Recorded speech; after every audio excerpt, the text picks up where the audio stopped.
Hi, I'm Suzanne, the study coach, and welcome to our short course on 10 things you should do before handing in your law essay. Now, I know that you've spent a lot of time doing your research, preparing, and then finally writing your essay. But these are 10 things that you need to check before you hand in that essay and get that fantastic grade. So let's start. Well, first of all, check that you've answered all parts of a question, especially where you've got a question with several parts to it. It's so easy for you to do your preparation, your research, do your answer, and then you realize actually there was just a tiny bit at the end that you researched but didn't include in your answer. So make sure that the answer is complete. If there's 4 sections to a question, make sure you answered 4 sections. Secondly, check that you have the final edited version. Now, clearly you will have written your essay, edited it, amended it. Make sure that the one that you're about to submit is the final version, not the one before the final version. So whenever I'm doing something and I'm happy with it, I know that I'm not going to make any further alterations. It's always saved as final. And that's the one that I click on when I want to send it to somebody. So have a system to make sure that if you keep previous editions of your essay, you click the right edition when you submit your essay. Now, third, spelling, using a spell checker for your essay. Now, this is so important and such an easy task to do. The whole point of your essay is that you communicate your thoughts to the person reading the essay. If you can do that more effectively by making sure that you haven't misspelt words, that the words that are actually recorded are the words that you mean. So there's 2 parts to this. Make sure you use a spell checker. They'll catch the obvious spelling and grammar problems, but also make time to actually read your essay before you submit it.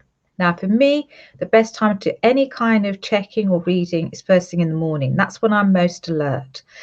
For other people, I know they like to read things late at night, but that's not for me. Whenever your best time is a time that you should be checking your essay. And the problem is that you should not be checking your essay on the same day that you finish your essay. You need at least 24 hours to sort of get out of your head what you think you wrote, to actually read your essay and take in what you've actually written. So I would say finish your essay, give it some time. If you can't leave 24 hours, at least leave it a couple of hours before you go back and reread it. The problem is if you go back and you read it just after you finished your last word in your essay, you find that you just don't find anything wrong with it. Everything looks perfect. You can't find any errors or mistakes. Leave it 24 hours, reread it, you will find the errors and the mistakes.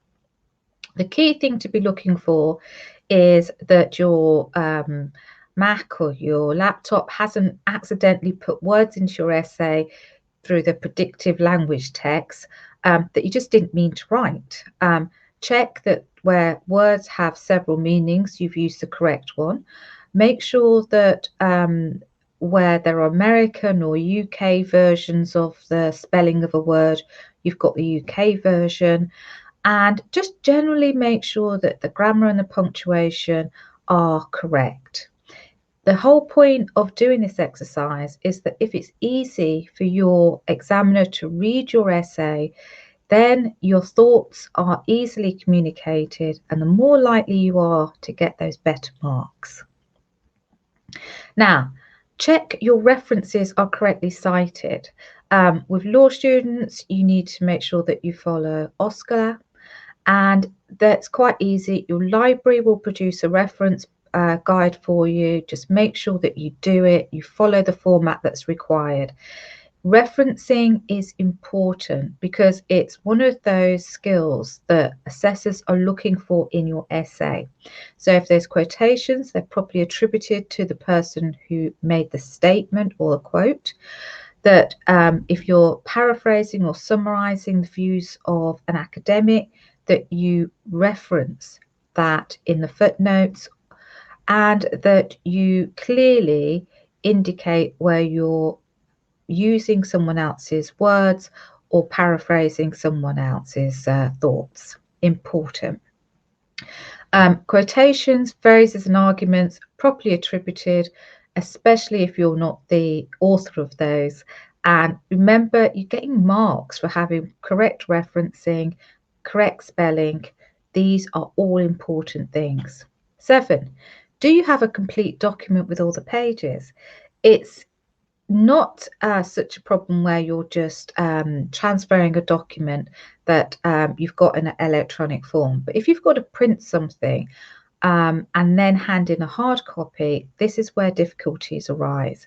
Sometimes you print the complete document, but only pick up, say, most of the pages, and that final last page is still in the printer and it never gets handed in. I would mark law assessments and the student would be doing brilliantly, and then suddenly it would stop. I mean, like, where's the last page? They had forgotten to include the last page.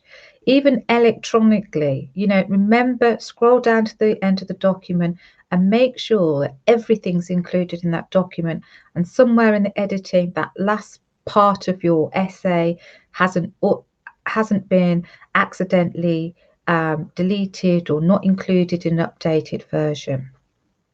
Have you attached any cases or statutes required by the rules? Now, some essays don't require you to attach any authorities such as statutes or cases.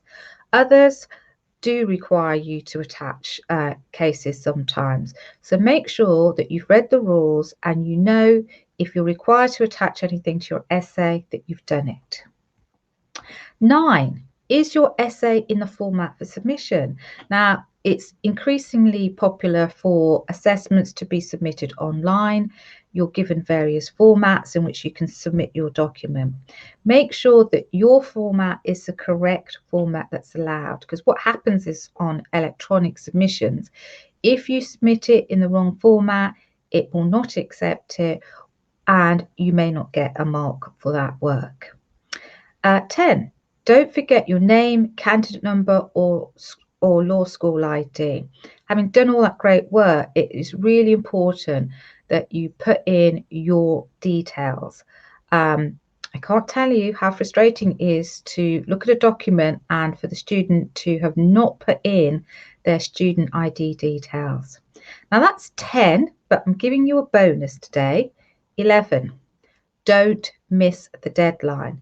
It's so easy when you start your research, your preparation, to have a clear idea of when the deadline is for submitting your essay.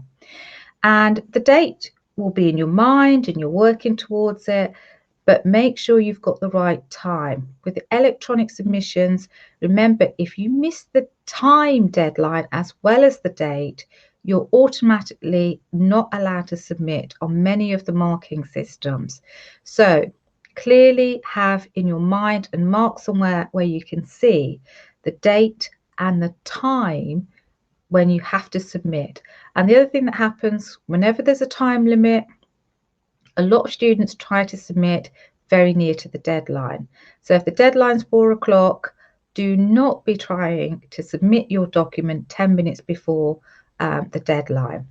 If you've got time, submit it early. So make sure that if it's 4 o'clock, you get your submission sent through electronically by lunchtime, 2 o'clock, 3 o'clock, but try very hard to avoid that last 10 minutes of the deadline.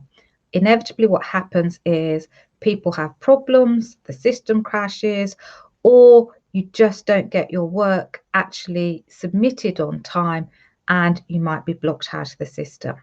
So these are my 11 things to check before you hand in your law essay. Now I will stop sharing my screen and I hope that you find them useful. Just jot the list down somewhere, slap it on the wall or wherever you work, and make sure that when you have an essay to submit, you have gone through these 11 things to check before you hand in your law essay. Okay, it's been really lovely chatting to you, and I hope to see you on another call shortly. Bye.